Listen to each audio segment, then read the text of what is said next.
नमस्कार। द देसी अड्डा पर आपका स्वागत है। मैं हूं राकेश तिवारी। देखिए, समता पार्टी के गठन के बाद वाली जदयू को सिवान में पहली सफलता दिलाने वाली पहली महिला सांसद कोई और नहीं बल्कि कविता सिंह ही थी।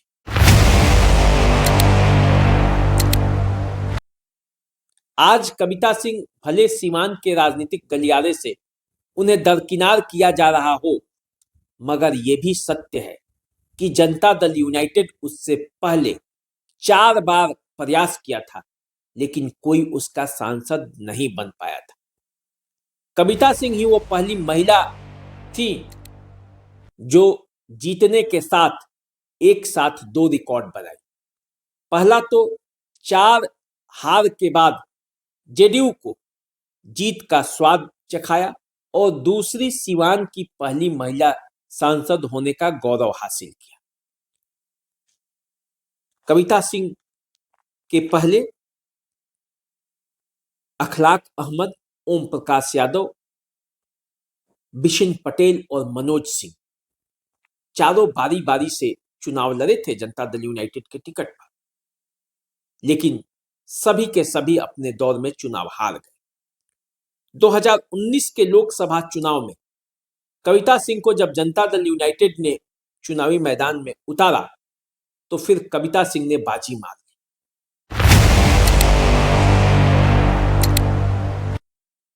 समता पार्टी का निर्माण 95 में हुआ था, 94 में, और 95 में पहला चुनाव विधानसभा का समता पार्टी ने लड़ा था। उसके बाद जब पार्टी का पुनर्गठन हुआ जनता दल यूनाइटेड के तौर पर, उसके बाद कभी जेडीयू सिवान से जीती नहीं। 1991 में बिशन पटेल एक बार जब जनता दल बना था उसके टिकट पर जरूर जीते थे, लेकिन 96 से 2009 तक का दौर शहाबुद्दीन का दौर था और इस बीच किसी ने चुनाव नहीं जीता।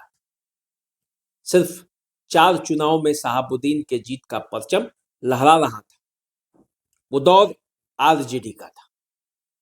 तब उस दौर में शहाबुद्दीन न किसी पार्टी के बल पर जीतते थे, न किसी जाति के बल पर जीतते थे, न किसी धर्म के बल पर जीतते थे, बल्कि शहाबुद्दीन अपने बल पर जीतते थे।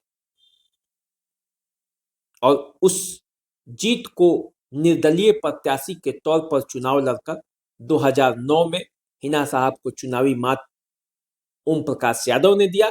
फिर 2014 में बीजेपी के टिकट पर लड़कर ओम प्रकाश यादव ने फिर जीत हासिल की, लेकिन लंबे अरसे के बाद चुनाव हार कर जो ये सीट छोड़ दी थी, उसके बाद 2019 में जब जेडीयू ने इस सीट को लिया तो फिर से कविता सिंह वो महिला थी जिन्होंने सिवान में जनता दल यूनाइटेड को जीत दिलाई।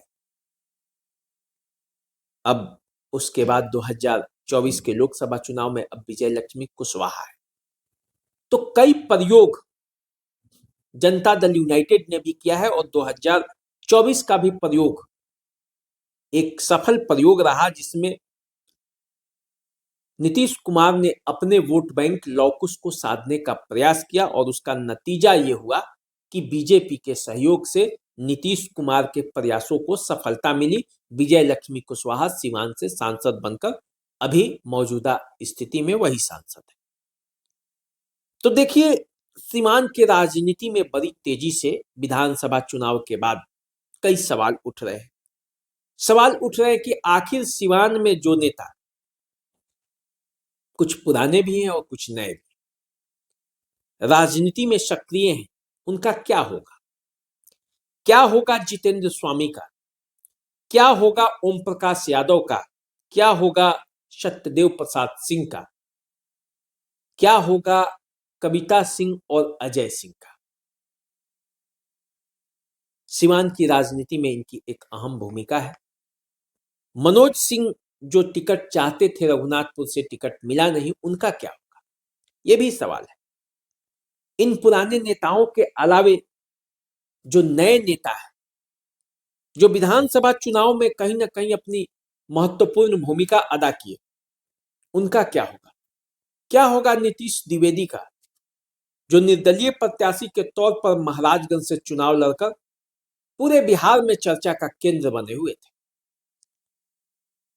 एक अलग तरीके से उन्होंने चुनाव लड़ा।